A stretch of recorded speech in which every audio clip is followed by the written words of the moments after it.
تسريب الغاز ممكن ينهي حياتك في ثواني، والسبب غالبا غلطة بسيطة.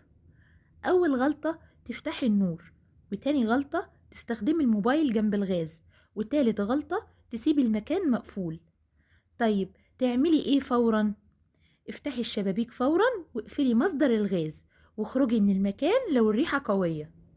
أما بقى عن علامات الخطر، فهي وجود ريحة غريبة ودوخة مفاجئة. وخلي بالك، الغاز ممكن يعمل اختناق أو انفجار، وده ممكن يحصل في ثواني. أما الكهرباء مش هزار، وغلط صغير ممكن يكون آخر حاجة تعمليها. اوعي تستخدمي الموبايل وهو على الشاحن، اوعي تلمسي الأجهزة بإيد مبلولة، وخلي بالك من الأسلاك المكشوفة والفيش البايظة، واوعي تحملي على مشترك كهرباء زيادة. طيب لو لقيتي حد اتعرض للإصابة بالكهرباء، أول حاجة تفصلي الكهرباء فورا، وما تلمسيش المصاب مباشرة، واستخدمي أي حاجة خشب تبعده عن مصدر الكهرباء. وخدي بالك، التفاصيل الصغيرة دي ممكن تنقذ حياتك. ولو عجبك الفيديو اعملي لايك واشتراك عشان يوصلك مني كل جديد.